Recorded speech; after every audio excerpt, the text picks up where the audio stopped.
Ok, muy buenos días, compañeros. El tema que nos toca exponer hoy es el de hipopituitarismo. Y bueno, nosotros somos Lucía García, Hugo Valles y su servidor Julio Sánchez. Entonces, como definición, tenemos que el hipopituitarismo se define como la deficiencia parcial o total de la secreción de uno o más hormonas hipofisiarias, que bueno, aquí es la que, aquí en el diagrama se los puse, GH, prolactina, TSH, CTH, LH, FSH en caso de adenohipófisis o de neurohipófisis, ADH y oxitocina. Entonces, estas hormonas pueden ser tanto de la adenohipófisis como de la neurohipófisis, o sea, la deficiencia, para que sea hipopituitarismo tiene que ser de una o de otra, puede ser de las dos. Y se considera que aparece a partir de la afectación de más del 75% de la glándula. Esto es un dato que, o sea, no estaba en todas las bibliografías que consulté, sin embargo, cuando lo vi me pareció que era muy preguntable, entonces decidí ahí ponerlo. Y vamos a hablar de panhipopituitarismo, cuando la secreción de las hormonas adenohipofisiarias esté reducida, o sea, esta es de todas, de las de adenohipófisis, y puede o no haber secreción de hormonas de la neurohipófisis. Es decir, para que sea panhipopituitarismo, tiene que haber una disminución de la secreción de todas las hormonas de la adenohipófisis. Y se menciona que esta aparece cuando se afecta más del 90% del parénquima de la glándula. En cuanto a su epidemiología, los datos que estaban en la literatura hacían referencia a un estudio que se obtuvo en España en los años de los 90, en el norte de España. Y bueno, fue una muestra de 146,000 adultos y se encontró una prevalencia de 45,5 casos por cada 100,000 habitantes y una incidencia de 4,2 por 100,000 habitantes por año. Entonces podemos ver que, o sea, es infrecuente. Y tenemos también, importante y relevante para la epidemiología, que el 50 al 60% son causados por adenomas hipofisiarios, que más adelante vamos a mencionar cuáles específicamente. 30 o 44% se deben a causas no tumorales, que también más adelante les mencionaremos, y 7 al 9% por tumores no hipofisiarios o tumores extra hipofisiarios. Y bueno, es importante dentro de la presentación, pues, hacer la distinción entre el hipopituitarismo y otras deficiencias hormonales, que las principales con las que vamos a hacer la diferencia es con las deficiencias primarias de pues, estas glándulas, que serán la suprarrenal, la glándula tiroides y las gónadas. Que, bueno, tenemos que, en cuanto a insuficiencia suprarrenal primaria o, bueno, enfermedad de Addison, aquí los puse los síntomas y signos en verde, los que son, los que aparecen, los que también aparecen en el hipopituitarismo, pero en rojo los que no aparecen en el hipopituitarismo. Es decir, o sea, aquellos síntomas que estén asociados con la disminución de la secreción de cortisol, sí se presentan en un hipopituitarismo. Sin embargo, aquellos que estén asociados a la falta de aldosterona o al aumento de, bueno, a la pigmentación melánica que más adelante mis compañeros van a explicarles el por qué. Aunque bueno, desde ahorita se los digo, la ACTH dentro de su, bueno, metabolismo, dentro de su producción, pues viene de la propio melanocortina, ¿no? Entonces, mediante prohormonas convertasas o proproteína convertasa, se va a dividir y uno de esos fragmentos es la ACTH, que la ACTH tiene un efecto estimulante de melanocitos leve, pero cuando se produce en exceso, sí puede tener un efecto de hiperpigmentación. Por eso es la hiperpigmentación en pacientes con enfermedad de Addison.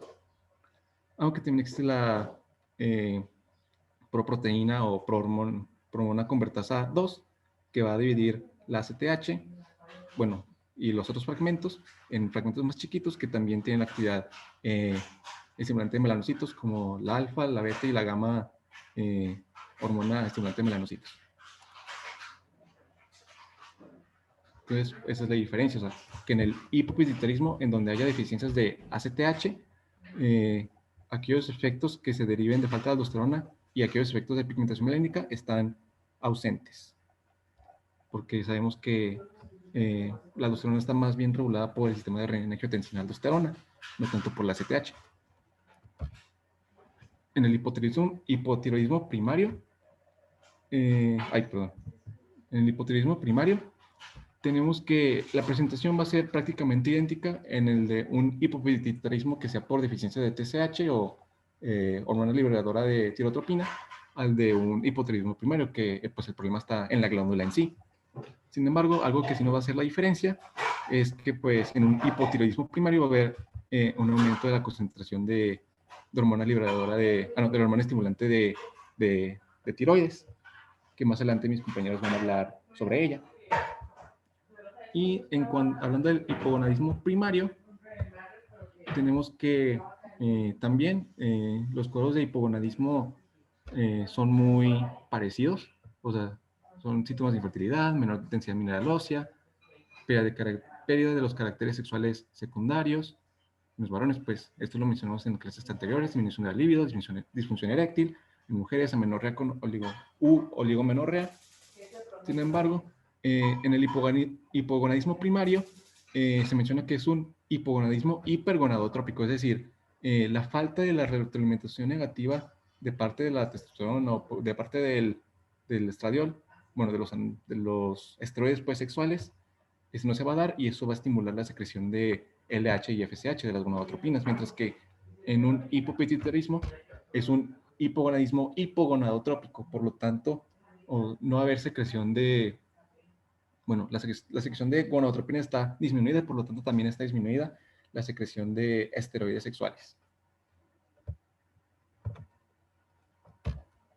Y bueno, hay otras alteraciones hormonales que, bueno, tal vez no son deficiencias hormonales como tal, sin embargo generan talla baja en la niñez y pueden confundirse con un hipopituitarismo, donde se está afectando la secreción de hormona del crecimiento, que estos son el síndrome de Cushing, la pubertad precoz y el hipotiroidismo. O sea, el propio hipotiroidismo también genera retraso del crecimiento que se puede presentar en una deficiencia de hormona del crecimiento.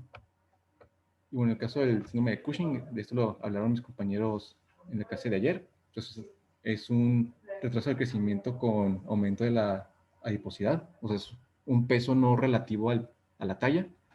Y en la pubertad precoz, bueno, hay dos tipos: uno dependiente de gonadotropinas, que es una activación temprana del eje hipotálamo hipófisis gónada, así de simple; y el independiente de gonadotropinas, que es por trastornos suprarrenales o gonadales, tumores secretores de gonadotropina coronarica humana, la exposición a esteroides exógenos, etc. Y pues bueno, los esteroides sexuales estimulan el crecimiento de los huesos, por lo tanto van a ser niños que, o sea, comparado a sus demás compañeros, son un poquito más altos que los demás. Sin embargo, como la edad ósea está aumentada, eso también promueve el cierre temprano de las epífisis. Por lo tanto, cuando sean adultos, van a ser adultos de talla baja. Y bueno, continuando a la etiología, aquí les puse una tabla que... Ay, perdón, hay un poquito de ruido de fondo. Bueno, continuamos, ni modo. En cuanto a la etiología, yo les puse aquí esta tabla. Me pareció que resumía muy bien como las causas de por qué se puede presentar un hipopituitarismo, pero pues más adelante, a continuación, les voy a exponer como cada una de estas etiologías, por lo tanto no me voy a detener mucho en esto. Entonces, en cuanto a la etiología congénita, tenemos que aquí el mecanismo por que se va a propiciar el hipopituitarismo es que van a ser mutaciones en proteínas y factores de transcripción que van a ser claves en el desarrollo intrauterino del hipotálamo o de la hipófisis. Que bueno, tenemos los más importantes en cuanto a como factores de transcripción relevantes, son estos dos: el PROP1 y el PIT1. Que bueno, el PROP1 va a codificar para un factor de transcripción necesario para la diferenciación de las células precursoras de las gonadotropo, de las somatotropo, de las lactotropo y el acidotropo. Por lo tanto, va a dar una deficiencia combinada de LH, de gonadotropinas, de hormona de crecimiento, de prolactina y de TSH. Mientras que defectos en PIT1, que ese es un factor de transcripción expresado en somatotropos, lactotropos y heterotropos, va a generar una deficiencia combinada también de hormona de crecimiento, de prolactina y de TSH. Es decir, aquí los factores de crecimiento necesarios para su correcto desarrollo están afectados, por lo tanto, esas células van a estar, pueden estar presentes, pero en números muy pequeños, pueden estar ausentes, y por lo tanto dan esas manifestaciones. Sobre todo en niños. Es decir, es muy característico que las deficiencias múltiples de hormonas hipofisiarias en niños sean por estas mutaciones en PROP1 y en PIT1. Y bueno, hablando del síndrome de Kalman, eso es una alteración de CAL1, que ese es un gen que codifica para la proteína CAL, que esta proteína está encargada del desarrollo de las células secretoras de hormona liberadora de gonadotropinas en la placa olfatoria medial. Entonces, estas células están ahí inicialmente en la placa olfatoria, pero después van a migrar al hipotálamo. Entonces, como está afectado esta proteína necesaria para su desarrollo, es característico de esos pacientes el hipogonadismo hipogonadotrópico junto con anosmia. Y por último, el síndrome de Prader-Willi. Tenemos que el síndrome de Prader-Willi es un síndrome genético. De hecho, es la imagen que les puse aquí de este niño un poquito gordito. En este caso hay deficiencias de hormona del crecimiento, de ACTH, de gonadotropinas y de TSH, pero esto es por anomalías del desarrollo del hipotálamo, porque esos pacientes cursan con otras alteraciones del hipotálamo, como serían alteraciones del apetito, que es por eso que esos pacientes se les menciona como una obesidad hipotalámica. Y bueno, mencionar que eso es por una pérdida o de la activación de los genes del cromosoma 15, del brazo largo, que está heredado del padre. Y bueno, les puse yo aquí ese diagramita del desarrollo de la hipófisis para tener en cuenta que esas son alteraciones que suceden en la vida intrauterina. Y bueno, hay más, pero para no tardarnos tanto y para que eso sea un poquito más rápido, les menciono las más relevantes. Tenemos la etiología de neoplasias, que es el mecanismo de aquí es el efecto de masa, que esto va a condicionar, esto condiciona compresión mecánica del tejido sano, alteración del flujo sanguíneo e interferencia de la liberación de hormonas hipotalámicas liberadoras. Entonces aquí estas ya las hemos visto en clases anteriores, corresponden a adenomas hipofisiarios, a craniofaringiomas, a quistes de la bolsa de Rathke, a meningiomas, a tumores de células germinales y metástasis. Que bueno, de adenomas hipofisiarios se menciona que los más relacionados son los tumores no funcionantes, ya que esos pues suelen crecer más, dan más, evolucionan con más tiempo antes de presentar clínica, que pues es clínica de síntomas compresivos, aunque se menciona que en cuanto a microadenomas, lo más común es que son aquellos que generen, bueno, si se presenta un microadenoma, lo más común es que se presente una deficiencia de gonadotropinas. Los faringiomas son más comunes en niños, los quistes de la bolsa de Rathke en adultos, y bueno, eso es como lo más relevante. Pero también muy importante mencionar es que, bueno, aquí les puse como de etiología neoplásicas, pero aplica para cualquier etiología que afecta que ejerza un efecto de masa, es que en situaciones de afectación completa de la adenohipófisis, la deficiencia de las hormonas va a ser por lo general es un orden secuencial, que suele seguir este orden. Primero una deficiencia de hormona de crecimiento, luego de gonadotropinas y finalmente de TSH y ACTH. Y se menciona que los déficits de prolactina y de ADH son poco frecuentes. Sin embargo, el de prolactina, por ejemplo, sucede en el síndrome de Sheehan, y la hiposecreción de ADH en tumores germinales, en metástasis y en enfermedades infiltrativas de la hipófisis. Entonces, eso tiene mucho que ver con los síntomas que van a aparecer en el paciente, que pues en los niños lo más como relevante pues es el retraso del desarrollo, del crecimiento, y en adultos pues los signos de hipogonadismo. En cuanto a etiologías vasculares, estos obedecen a un infarto y posterior necrosis de la hipófisis, que sucede en el síndrome de Sheehan en la populación hipofisiaria. Los aneurismas son más por síntomas de efecto de masa por compresión. Y pues el síndrome de Sheehan sabemos que eso es un infarto hipofisiario por trombosis de los vasos hipofisiarios debido a una hemorragia obstétrica severa. O sea, aquí, o sea, la glándula puede aumentar de tamaño durante el embarazo. Está aquí en el diagrama, cuando les pasemos la presentación lo ven con más detalle. Pero pues tras una depresión importante de volumen, estos vasos los vasos hipofisiarios se pueden trombosar y va a seguir una subsecuente necrosis de la glándula que se presenta en deficiencias hormonales múltiples. Ay, no. En cuanto a la apoplejía, eso hace referencia a una hemorragia o infarto de la glándula hipófisis, más comúnmente asociado a un adenoma hipofisiario. Y los aneurismas son, pues, o sea, dilataciones de vasos que pues, ejercen ahí su efecto de masa, como podemos ver aquí. En cuanto a las infiltrativas, aquí tenemos muchas, aquí les puse las más relevantes: la hipofisitis linfocítica, la sarcoidosis, la histiocytosis, células de Langerhans, y los inhibidores de CTLA4 como el ipilimumab. Que bueno, la hipofisitis linfocítica es una infiltración de la hipófisis por linfocitos, se cree que tiene una base autoinmune. Ay, perdón.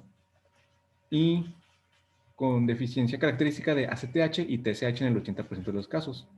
En la sarcoidosis, pues son granulomas en todo pues, el cuerpo. No es común que afecte el sistema nervioso central y mucho menos común que afecte la hipófisis o el hipotálamo. Y pues aquí se pierde primero, pues como dijimos, GH, bueno, hormona de crecimiento y FSH y gonadotropinas, y se conservan ACTH y TSH. En la histocitosis de células de Langerhans es una proliferación de pues, células dendríticas, o sea, células de Langerhans. Y eso sí es frecuente que afecte la hipófisis y el hipotálamo cuando se presenta, o sea, en sí la enfermedad es rara. A menudo se pierde la secreción de ADH, pero también afecta a las hormonas de la adenopófisis. Y los inhibidores de CTLA4, como el ipilimumab, esos son inhibidores del antígeno 4 de linfocitos, bueno, sí, de linfocitos T citotóxicos. Por lo tanto, tienen una función activadora del sistema inmune y se utilizan, por ejemplo, para melanoma metastásico. Sin embargo, se dice que 10 al 15% de pacientes que lo usan se asocian a deficiencias hormonales, que lo más común es que se produzcan anticuerpos contra tirotropos, corticotropos y gonadotropos. Contra las infecciosas es por necrosis del tejido hipofisiario, pues por infección. Las más comunes son estas que les pusimos en esta tabla. Las bacterias son sobre todo por sepsis, en el caso de la sífilis y la tuberculosis por gomas o bueno, granulomas. Y bueno, de los hongos y parásitos también son enfermedades granulomatosas, son infecciones crónicas, poco comunes y más frecuentes en pacientes, por ejemplo, con algún grado de inmunosupresión. En cuanto a la etiología de posradiación, aquí es daño directo a las células por radiación ionizante. Y tenemos que esta radiación puede ser por irradiación de adenomas hipofisiarios, de cánceres de cabeza y cuello, tumores intracraneales o también de leucemias. Entonces, es algo muy relevante de esta radiación, es que el daño se hace aparente muchos años después de haberse dado. O sea, se hizo un estudio de un paciente bueno, en un estudio se evaluaron a 165 pacientes que recibieron radioterapia, o sea, eso fue 5 años después, y se encontró que en 100% de ellos había deficiencias de hormona de crecimiento, en 91% de gonadotropinas, en 77% de ACTH y en 42% de TSH. Y ya por último, en cuanto a otras patologías, tenemos que el traumatismo craneal, o sea, es una causa, se menciona que es subestimada de hipopituitarismo, que en un estudio prospectivo, o sea, determinó que 6% de aquellos que tuvieron un trauma craneal severo tienen deficiencia severa de GH y que 15-68% de todos los pacientes que tienen un trauma craneal podían desarrollar alguna deficiencia hormonal. Aunque esas deficiencias hormonales pueden tardar en aparecer, o sea, no es inmediato después del trauma que se presenta la deficiencia hormonal. Y lo más común, como dije, es la hormona de crecimiento. El síndrome de la silla turca vacía es más bien un hallazgo radiográfico que una entidad clínica, y puede ser primario, que es un defecto del diafragma de la dura madre, que es pues esto que vemos aquí. O sea, se puede como haber un quiste o un aracnoidocele que está lleno pues de líquido cefalorraquídeo, que puede ahí ocupar la silla turca, dando un aspecto de silla turca vacía, o secundario, que este es pues tras cirugía, tras radiación o tras un infarto de la hipófisis. Aunque también puede ser, bueno, congénito, como en algunas enfermedades hereditarias. Y por último, la cirugía. Se menciona que del 7 al 20% de las resecciones de adenomas van a presentar deficiencias hormonales que no estaban presentes antes. Y se menciona que por lo común, cuando se resecan adenomas de hormona de crecimiento prolactina no funcionantes, se presentan en 5 al 10%. Sin embargo, cuando son adenomas secretores de ACTH o enfermedad de Cushing, puede presentarse a un 25%. Y un daño al tallo hipofisario puede también reducir la secreción de ADH. Y eso sería todo de mi parte. Continuamos con manifestaciones.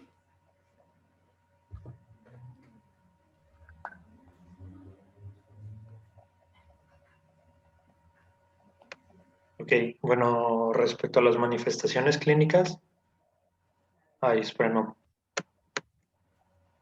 Ya.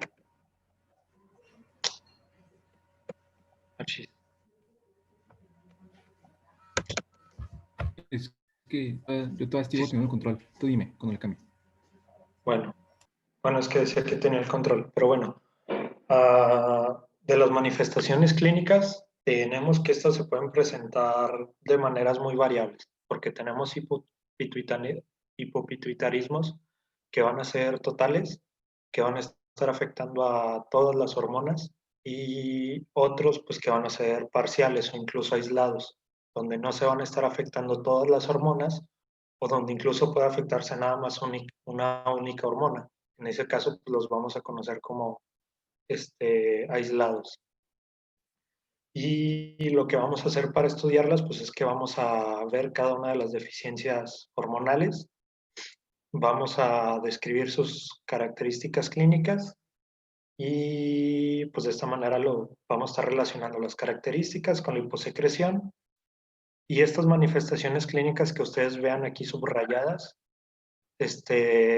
tienen un componente importante. Y pues pongan atención, porque más adelante vamos a ver una tablita y es importante que se aprendan todas estas manifestaciones en lo general. Entonces, empezando por lo que es la hormona del crecimiento, tenemos que sus manifestaciones varían si se presenta en niños o se presenta en adultos. En el caso de los niños, pues lo que vamos a estar viendo es que hay un retraso en el crecimiento, va a haber cambios en su composición corporal, porque van a tender a tener una mayor acumulación de tejido adiposo, pueden tener una voz más aguda y en el caso de los varones pueden presentar microfalo.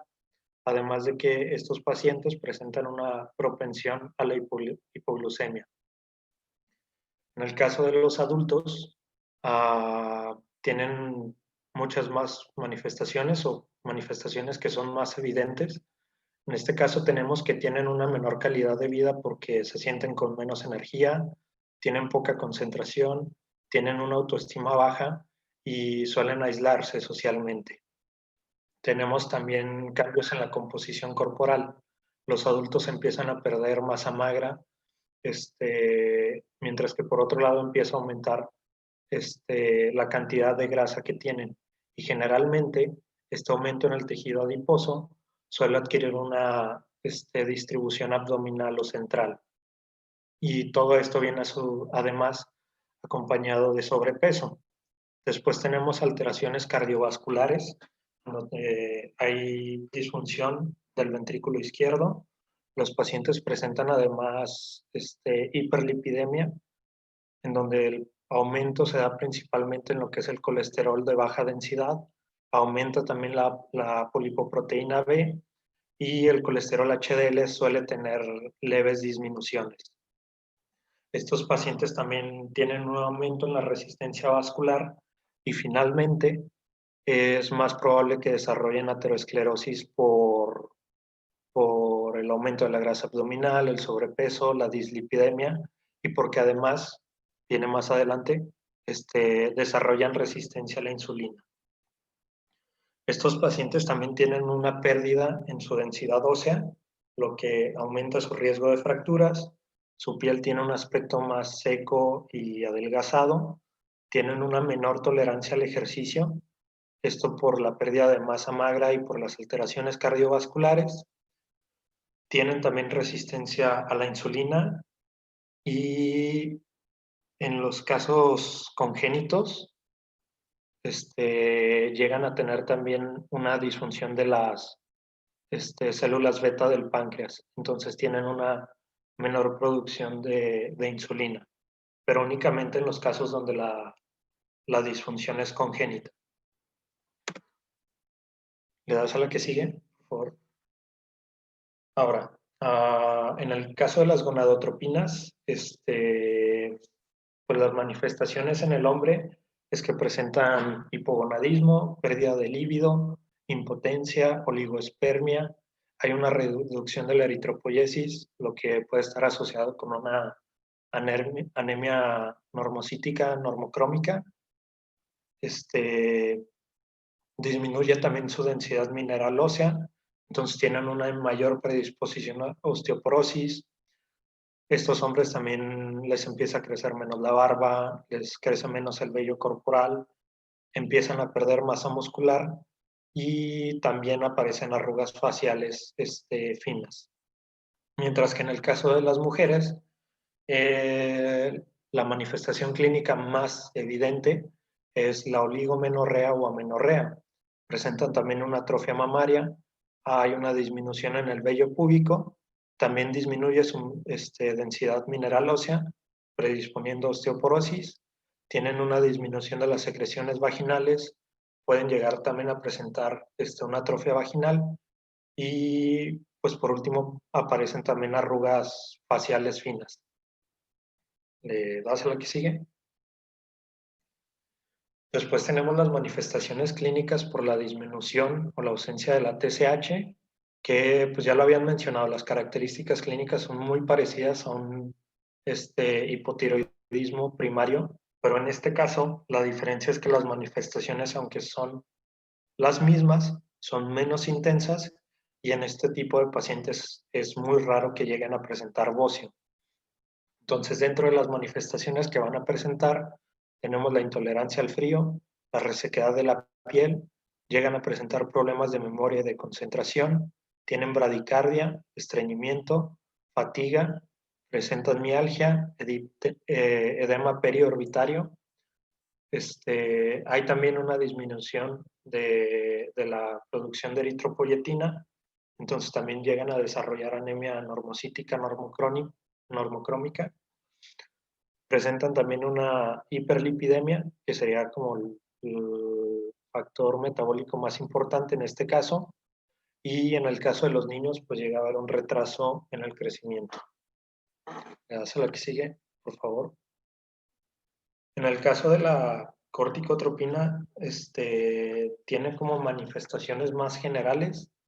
Entonces lo que vamos a estar encontrando es debilidad, náuseas, cefalea, mialgia, vómito, anorexia y pérdida de peso, fiebre, hipotensión, despigmentación de la piel, pérdida de vello, hipoglucemia y en raras ocasiones pueden llegar a presentar hiponatremia porque la, este, porque ¿cuál era? Porque la aldosterona sigue funcionando normalmente. Y la que sigue. Y por último, pues tenemos las manifestaciones clínicas de la disminución de la prolactina, que en este caso la única manifestación evidente se presenta en las mujeres y es un fracaso en la lactancia postparto. Fuera de ahí no hay manifestaciones tan importantes. ¿Alguien tiene una duda? Porque ya vamos a empezar con las tablitas. Bueno, En estas tablas lo que tenemos en la primera columna es una condición específica, después tenemos las hormonas que se afectan y finalmente tenemos las manifestaciones. Entonces nada más les voy a decir que las manifestaciones en general, porque no es práctico decir todas las manifestaciones que acabamos de mencionar. Entonces, la primera de esta primera tablita, pues son acerca del hipopituitarismo congénito. Tenemos primero lo que es la displasia septo-óptica, que son mutaciones en el gen GES1, y que básicamente lo que produce es una disfunción de la hormona del crecimiento y de la TSH. Entonces, lo que vamos a estar observando en estos pacientes es un retraso en el crecimiento. Vamos a ver que también tienen propensión a la hipoglicemia, una voz aguda, cambios de la composición corporal. Llegan a presentar grados variables de hipotiroidismo, que se manifiesta, ya habíamos dicho, con intolerancia al frío, resequedad de la piel, bradicardia, estreñimiento. Y además de estas manifestaciones, otros hallazgos clínicos importantes son que los pacientes o los neonatos van a estar presentando paladar hendido, sindactilia, deformidades de los oídos, hipertelorismo, hipoplasia del nervio óptico y anosmia. En el caso de las mutaciones de PIT1, tenemos la deficiencia de hormonas del crecimiento, de TSH y de prolactina, pero pues realmente las manifestaciones clínicas van a ser las relacionadas con la hormona del crecimiento y con el hipotiroidismo secundario. En el caso de las manifestaciones de PROP2, tenemos una deficiencia de la GSH, de las gonadotropinas, de la TSH y de la prolactina. Entonces, en estos pacientes, además del retraso del crecimiento y además del hipotiroidismo secundario, vamos a tener que presentan un retraso en la pubertad. Entonces, no va a haber un desarrollo adecuado de los caracteres sexuales secundarios, las mujeres no van a presentar la menarca o van a presentarla y después van a tener un periodo de amenorrea y pues, los hombres van a tener atrofia testicular, microfalo, etc. Después tenemos lo que es el síndrome de Kallmann, en donde la deficiencia afecta a las gonadotropinas. En este caso, pues tenemos retraso en el inicio de la pubertad, tenemos signos hipogonadales, amenorrea, no se desarrollan los caracteres sexuales secundarios y además de eso vamos a encontrar otros hallazgos clínicos como hiposmia, atresia coanal, metacarpianos cortos, coloboma y estos pacientes pueden presentar además agenesia renal unilateral. Por último tenemos el síndrome de Prader-Willi, en el cual la deficiencia de gonadotropinas pues, nos va a producir también un hipogonadismo hipogonadotrópico. Estos pacientes van a presentar también hiperfagia, van a desarrollar obesidad, van a tener hipotonía muscular crónica, retraso mental y cuando llegan a la adultez suelen desarrollar diabetes mellitus. ¿Le das a la que sigue? Luego tenemos las afecciones adquiridas, que en el caso de las neoplasias o de los trastornos invasivos como adenomas, craniofaringiomas, meningiomas o metástasis que se estén presentando, lo que va a hacer el efecto de masa es que afecta a la adenohipófisis y como es un proceso crónico, se afecta primero a la hormona de crecimiento, luego se afecta a las gonadotropinas, luego a la TSH, luego a la ACTH y por último a la prolactina. Entonces vamos a presentar primero las alteraciones de la hormona de crecimiento, después gonadotropinas, después hipotiroidismo secundario y después la insuficiencia córtico suprarrenal. Además de esto, los pacientes pueden presentar oftalmoplegia por la afección del nervio óptico, también por el efecto de masa, y pueden llegar a presentar también poliuria y polidipsia, porque en este caso se estaría afectando también la neurohipófisis. Y en el caso de que estemos hablando de un adenoma hipersecretor, ya había mencionado que hay adenomas hiposecretores e hipersecretores, pues vamos a encontrar síntomas relacionados con la hipersecreción de la hormona de la cual estemos hablando, ya sea de la hormona de crecimiento, gonadotropinas, TSH o ACTH.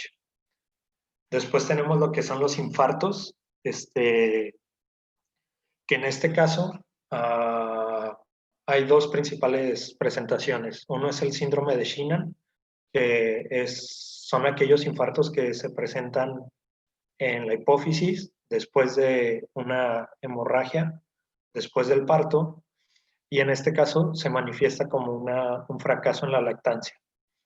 En el caso de que sea debido a una apoplejía, como es un evento agudo, se presenta cefalea, deterioro visual, oftalmoplejías, meningismos y alteraciones de la conciencia. Pero la presentación aguda de la apoplejía hace que primero se presenten defectos de la ACTH, después de la TSH, después de las gonadotropinas y por último de la hormona de crecimiento. Después tenemos las alteraciones infiltrativas, que pueden ser la sarcoidosis, donde se afecta principalmente la hormona de crecimiento y se presentan alteraciones relacionadas con las gonadotropinas, y esta infiltración puede afectar también al nervio óptico, ocasionando deterioro visual, y a la neurohipófisis, lo que ocasiona polidipsia y poliuria en los pacientes. Después tenemos la hemocromatosis, que se puede dar ya sea de manera hereditaria por una hemocromatosis familiar o por la transfusión de sangre. Y en este caso lo primero que se manifiesta es el hipogonadismo hipogonadotrópico por la menor producción de gonadotropinas. Y posteriormente se presentan las alteraciones de la hormona de crecimiento, el hipotiroidismo secundario y la insuficiencia córtico suprarrenal. Por último tenemos la histocitosis de Langerhans, que en este caso pues se pueden afectar también a todas las hormonas, pero generalmente va precedido por el daño a la neurohipófisis, y ya después se presentan las afectaciones de la hormona del crecimiento, gonadotropinas, TSH y ACTH. ¿Le das a la que sigue? Después tenemos las lesiones cerebrales traumáticas. En este caso, el factor más importante o los efectos más importantes son los que se presentan de manera crónica.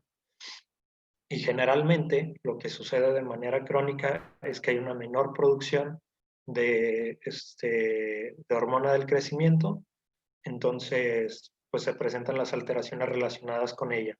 Y es importante porque los niños que sufren maltrato pueden llegar a tener un retraso en el crecimiento por estas lesiones traumáticas. Después tenemos lo que son las alteraciones inmunológicas, que se suelen presentar en pacientes embarazadas o después del parto, y en estas se afecta principalmente la secreción de ACTH y TSH, lo que nos produce una insuficiencia córtico suprarrenal y el hipotiroidismo secundario. Después tenemos el hipopituitarismo iatrogénico, que suele ser secundario a microcirugías o a radioterapia. Se suele presentar en un periodo de 5 a 15 años generalmente. Entonces, la afectación va a ser primero a la hormona del crecimiento, después a las gonadotropinas, después a la a la ACTH y por último a la FSH. Después tenemos el hipopituitarismo de origen infeccioso, que igual puede afectar a todas las hormonas. Nada más que aquí lo que nos va a permitir diferenciarlo es que vamos a tener las manifestaciones clínicas de una sepsis también, que pues serían principalmente la taquipnea, taquicardia, fiebre y malestar general. Y por último tenemos el síndrome de la silla turca, que pues afecta a la secreción de todas las hormonas y como afecta de manera crónica, pues estaría afectando primero a la hormona del crecimiento, después a las gonadotropinas, después a la TSH y por último a la TSH. Y ya.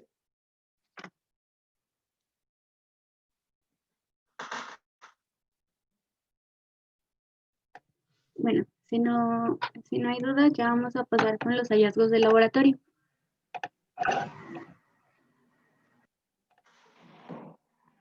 Bueno, ¿cuándo vamos a... Ay, ¿qué pasó? Bueno, ¿cuándo vamos a pedir pues análisis de estas hormonas? Estos los vamos a pedir cuando haya sospecha de que la secreción de una o más hormonas se encuentra por debajo de los valores normales.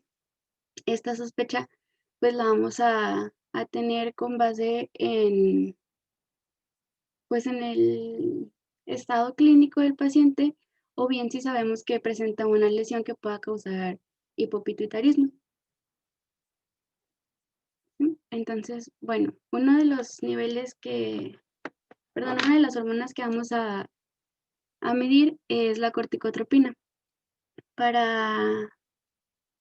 Bueno, en un individuo normal, los niveles de corticotropina deben ser pues suficientes para mantener la concentración de cortisol en suero en un rango normal. Y como ya sabemos, pues el cortisol es una hormona que nos ayuda en la supervivencia, entonces esta debe encontrarse elevada en situaciones de estrés físico. ¿Y cómo vamos a medir la corticotropina? Bueno, en sí la medición de corticotropina directamente no nos ayuda. Lo que vamos a hacer es medir el cortisol basal. Este se mide por la mañana, se prefiere que sea de 8 a 9 de la noche, ya que pues el cortisol sigue un ritmo circadiano. ¿Eso qué significa? Que por las noches va a estar más bajo y por las mañanas va a estar más alto. Si se fijan, aquí en los niveles, en la tablita tenemos los niveles normales y de 8 de la noche a 8 de la mañana se encuentran en los valores más bajos y en la mañana a las 8 AM se encuentran sus valores más altos. ¿Cuándo vamos a tener un nivel bajo? Bueno, se considera bajo cuando se encuentra por debajo de los 3 microgramos por decilitro. En la tabla dice 5, pero es por las variaciones de la bibliografía. Pero en general, la mayoría nos marcan menos de 3 microgramos por decilitro o su equivalente 83 nanomoles por litro.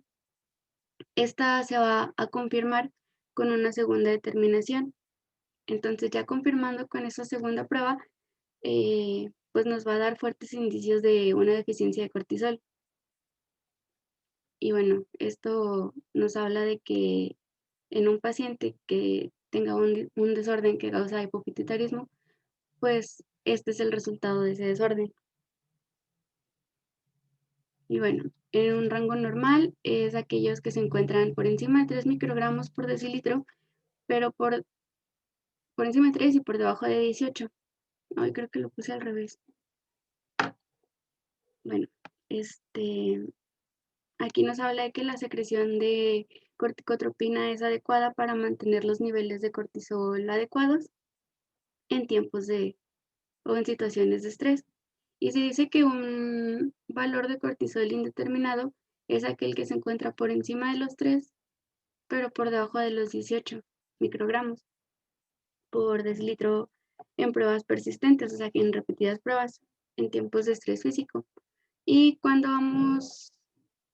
presentamos un nivel de cortisol indeterminado, esta va a ser indicación para evaluar reservas de corticotropina y para esto nos vamos a ayudar de otras pruebas como son la prueba con cosintropina, con metilapona o el test de hipoglicemia inducida por insulina. En cuanto a la metirapona, pues este es un medicamento que su acción se basa en el bloqueo de la 11-beta hidroxilasa, que es la enzima encargada de catalizar la conversión de 11-deoxicortisol a, a cortisol. ¿Y qué nos va a provocar esto? Pues una reducción en la secreción de cortisol. Entonces, con esta disminución, lo que vamos a asegurar es... Ay, ¿qué pasó? Bueno, es que, perdón, el eje hipotálamo hipófisis adrenal esté normal. Y esto pues para que nos provoque un aumento en la secreción de corticotropina y pues en consecuencia un aumento en la esteroidogénesis. Entonces, ¿cómo se va a hacer esto? Pues en sujetos normales se administran 700 miligramos vía oral de metirapona cada 4 horas por 24 horas. Se va a hacer el bloqueo del que les hablaba. Y en 24 horas, pues los resultados que debemos tener, bueno, se mide por la mañana y los resultados que debemos tener son una concentración de 11-deoxicortisol mayor a 10 microgramos por decilitro, mayor o igual, y una medición o una concentración en suero de menos de 7 microgramos por decilitro. Esto acuérdense que es en sujetos normales, porque cuando se presenta, bueno, se hace esta prueba en un paciente con una enfermedad hipotálamo hipofisiaria, pues los resultados van a ser distintos. Aquí las concentraciones en suero de 11-deoxicortisol van a ser menores a 10 microgramos por decilitro y de cortisol van a ser menores de 7 microgramos por decilitro después de tomarla, bueno, después de las 24 horas, pues. Entonces, en caso de que no se presenten estos resultados y los niveles de 11-deoxicortisol sean menores de 10 microgramos y el cortisol mayor a 7 microgramos, lo que se recomienda es repetir la prueba. Porque, bueno, aquí estos niveles nos hablan de que hubo una inhibición insuficiente por parte de la metirapona. Y esto pues puede ser por varios factores, puede ser por un metabolismo rápido del paciente o puede ser por mala absorción. Entonces repetimos el test, pero ahora utilizando doble dosis.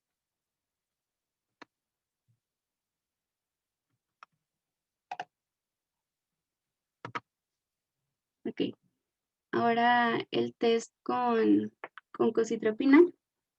Muchos dicen que, bueno, varias bibliografías dicen que este es el más adecuado junto con el de tolerancia, perdón, hipoglicemia inducida por insulina. Y aquí lo que vamos a hacer es administrar 0.25 miligramos o 25 unidades de cocitropina, que es hormona, perdón, corticotropina sintética por vía intramuscular o vía intravenosa. ¿Cuál es el principio de esto? Pues que cuando las glándulas adrenales están atrofiadas, pues no, bueno, perdón, se atrofian porque no tienen un estímulo por un largo periodo de tiempo. Entonces a estos pacientes generalmente se les hace una prueba con corticotropina, pero pues también falla. Entonces se utiliza la cocitropina, que es un sintético para estimular las glándulas adrenales. Y bueno, se administran los 0.25 miligramos y se miden las concentraciones de cortisol en suero 60 minutos después. Y si nos da una concentración de cortisol mayor a 18 microgramos por decilitro, se considera que el paciente tiene una respuesta normal. ¿No hay dudas hasta ahorita?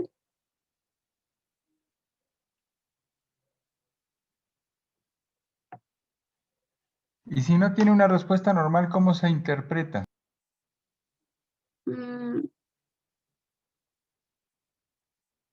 Bueno, Si no tiene una respuesta normal, se recomienda que se hagan pruebas para medir la reserva de corticotropina. Pero no sé si esa sea la pregunta. Sí. Bueno, y ahora pasando al test de hipoglicemia inducida por insulina. Ay, perdón. Bueno, se hace porque se dice que la hipoglicemia es una situación de estrés lo suficientemente fuerte para estimular la secreción de corticotropina y de cortisol. Entonces, esto se hace, ay, perdón, se hace administrando al paciente 0.1 unidad por kilogramo de peso y medir después de esto la glucosa sérica y el cortisol. Bueno, se mide antes y luego se mide 15, 30, 60, 90 y 120 minutos después de que administramos el medicamento. En sujetos normales, el cortisol debe encontrarse mayor a 18 microgramos por decilitro. Si la glucosa, bueno, esta es una condición para realizar la prueba. La glucosa tiene que estar por debajo de los 40 miligramos por decilitro.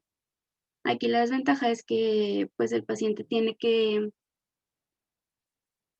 bueno, no se puede realizar en pacientes que sean propensos o que tengan riesgo cardiovascular o cerebrovascular, que tengan riesgo de síncope y pues siempre tiene que estar bien monitoreado.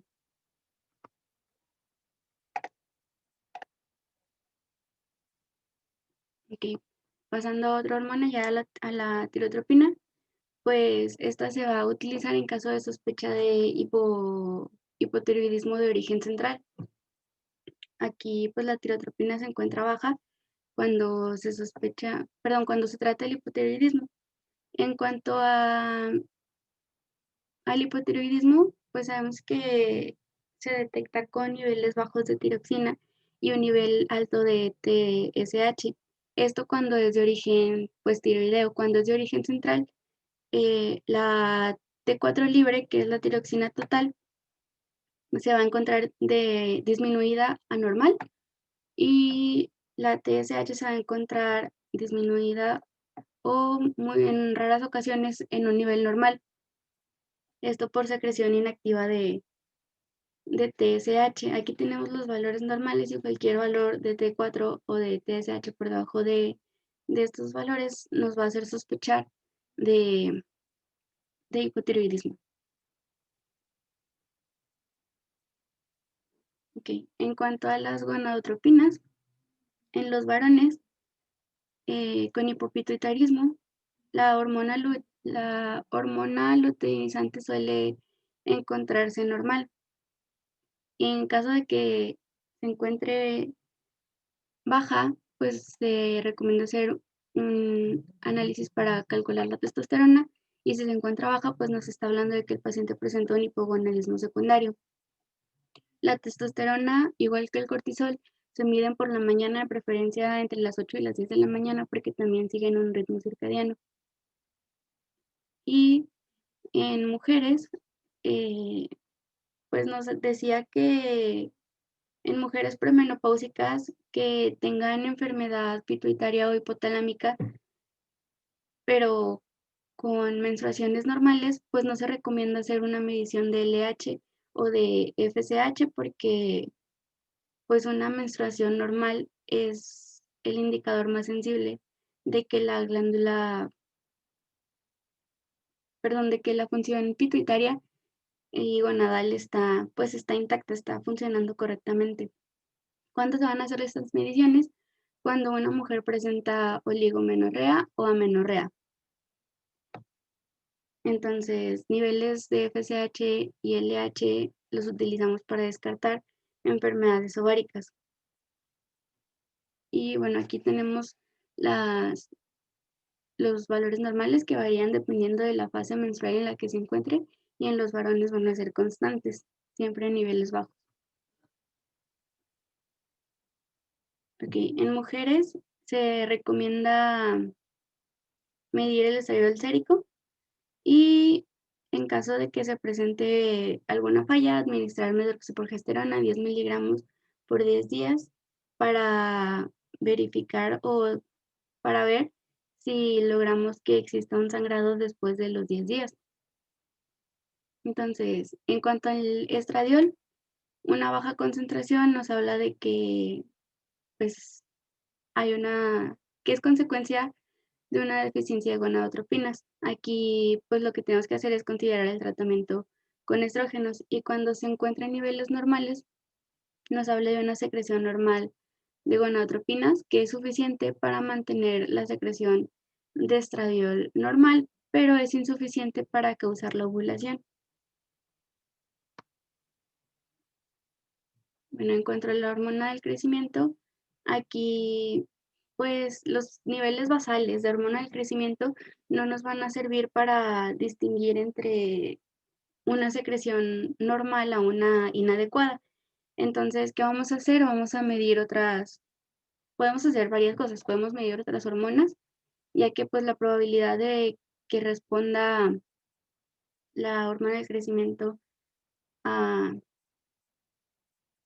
otras hormonas pues se encuentra por debajo de la normal. La probabilidad de respuesta normal es del 95%. Entonces, lo que más se recomienda es las mediciones de Insulin Like Growth Factor o IGF-1 y el test de estimulación de secreción de hormona del crecimiento. Aquí, pues, el IGF ya habíamos visto en clases pasadas que varía dependiendo de la edad del paciente, y pues aquellos que tengan alguna enfermedad en la glándula pituitaria, pues se va a mostrar una deficiencia. Y, ay, no. Bueno, ahí traía los valores normales, pero no los puse. Y bueno, en cuanto a al test de estimulación de secreción de hormona del crecimiento, aquí pues se recomiendan varias pruebas. La arginina con hormona liberadora de hormona del crecimiento o hipoglicemia inducida por insulina. Cualquiera de los dos pues va a provocar un estímulo lo suficientemente fuerte para lograr la liberación de hormona del crecimiento. Entonces, cualquier aumento que se encuentre por debajo de los valores normales, en pacientes que tengan una enfermedad pituitaria, pues nos va a confirmar el diagnóstico de la deficiencia de esta hormona. De estas dos pruebas se prefiere la de la arginina con hormona liberadora de hormona del crecimiento porque pues tiene un menor riesgo. También, pues como les mencionaba, la prueba de hipoglicemia inducida por insulina pues nos puede provocar angina de pecho, nos puede provocar síncope, especialmente en pacientes mayores.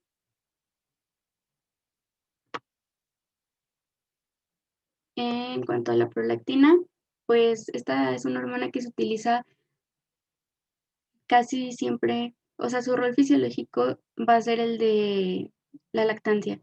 Entonces, aquellas pacientes que tengan una deficiencia de prolactina, pues se va a manifestar como una incapacidad para amamantar. ¿Y cómo la vamos a detectar? Pues en hipopituitarismo grave por enfermedad hipotalámica o pituitaria, pues esta se va a encontrar en una baja concentración postparto.